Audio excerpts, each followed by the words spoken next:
کہ اللہ تعالیٰ کو گناہ کا اعتراف بہت پسند ہے. انسان اپنی غلطی دیکھ لے اور اس پر شرمندہ ہو اور اللہ کی طرف رجوع کرے، یہ چیز بھی بخشش کا ذریعہ بنتی ہے. کچھ اور اعمال ہیں جو گناہوں کو مٹانے والے ہیں. نمبر 1، اذان سنتے وقت اللہ کا ذکر کرنا. سیدنا سعد بن ابی وقاص رضی اللہ عنہ رسول اللہ صلی اللہ علیہ وسلم سے بیان کرتے ہیں کہ آپ نے فرمایا، جو شخص مؤذن کے کلمات سن کر کہے اشہد ان لا الہ الا اللہ وحدہ لا شریک لہ وان محمدا عبدہ ورسولہ رضیت باللہ ربا وبمحمد رسولا وبالاسلام دینا، میں گواہی دیتا ہوں کہ اللہ کے سوا کوئی معبود حقیقی نہیں، وہ اکیلا ہے، اس کا کوئی شریک نہیں، اور یہ کہ محمد صلی اللہ علیہ وسلم اس کے بندے اور رسول ہیں. میں راضی ہو گیا اللہ کے رب ہونے پر اور محمد صلی اللہ علیہ وسلم کے رسول تسلیم کرنے پر اور اسلام کو دین اختیار کرنے پر، تو اس کے گناہ بخش دیے جاتے ہیں. لیکن افسوس کے ساتھ یہ کہنا پڑتا ہے کہ بہت سے لوگ اذان ہو رہی ہوتی ہے اور وہ باتوں میں ہی لگے رہتے ہیں، یا ٹی وی دیکھتے رہتے ہیں، یا اذان ہونے لگتی تو ٹی وی کا چینل چینج کر دیتے ہیں، یا اذان سے انہیں کوئی دلچسپی نہیں ہوتی، گویا بس ایسے ہی کوئی جیسے شور کر رہا ہے اور وہ اس سے فارغ ہونا چاہتے ہیں. تو اذان جو ہے وہ بھی بخشش کا ذریعہ ہے اگر اس کو سن کے جواب دے کے آخر میں یہ دعا پڑھی جائے. نمبر 2، وضو. سیدنا عثمان بن عفان رضی اللہ عنہ بیان کرتے ہیں کہ رسول اللہ صلی اللہ علیہ وسلم نے فرمایا، من تودع واحسن الوضوء خرجت خطاياه من جسده حتى تخرج من تحت اظافره، جو شخص وضو کرے اور اچھے طریقے سے وضو کرے تو اس کے گناہ اس کے جسم سے نکل جاتے ہیں، یہاں تک کہ اس کے ناخنوں کے نیچے سے بھی خارج ہو جاتے ہیں. تو اس لیے شوق سے وضو کرنا چاہیے، محبت سے، پوری خوشی کے ساتھ، کیونکہ بہت سے لوگ وضو کرنے سے گھبراتے ہیں یا وضو کو ایک بوجھ سمجھتے ہیں. تو آپ وضو کریں تو یہ سوچیں کہ یہ میرے گناہوں کو دھونے کا ذریعہ ہے. نمبر 3، نماز.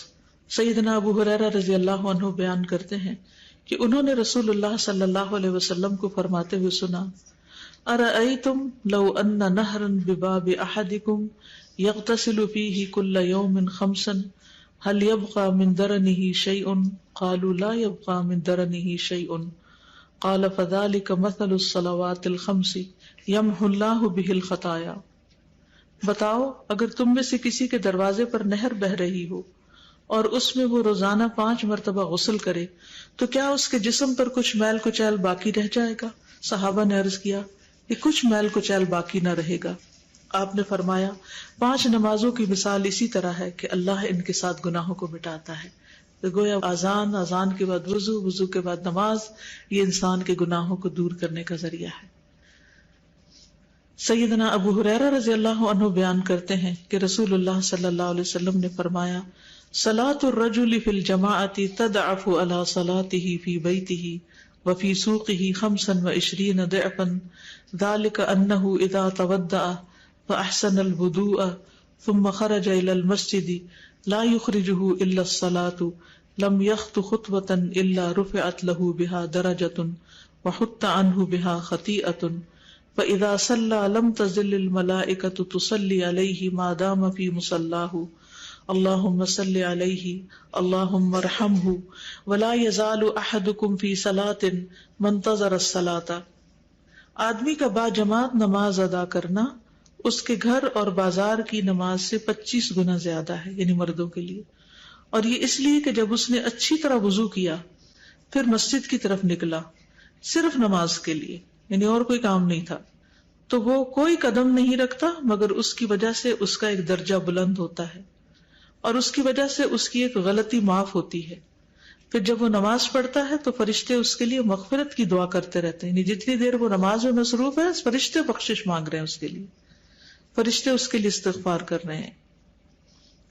جب تک وہ اپنی جائے نماز پر رہتا ہے اور وضو نہیں ٹوٹتا، فرشتے کہتے ہیں اے اللہ اس پر رحمت فرما، اے اللہ اس پر مہربانی کر، اور وہ برابر نماز ہی میں رہتا ہے جب تک کہ وہ نماز کا انتظار کرتا ہے.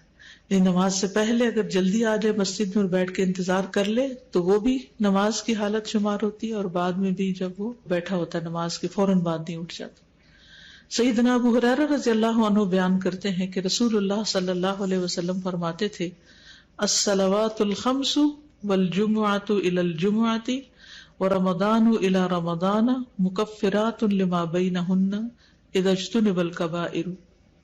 پانچوں نمازیں اور جمعہ سے آئندہ جمعہ تک اور رمضان سے آئندہ رمضان تک ان کے درمیان کے لیے کفارہ ہیں جب تک کہ گناہ کبیرہ کا ارتکاب نہ کیا جائے. تو اس سے کیا پتہ چلتا ہے کہ وضو، نماز کے علاوہ جمعہ کا پڑھنا، رمضان، یہ سب کچھ گناہوں سے بخشش کا ذریعہ ہے. جب کبائر سے انسان بچتا نہیں، سارے صغیرہ گناہ اس سے معاف ہو جاتے ہیں، اور کبیرہ گناہوں کے لیے خاص طور پر توبہ استغفار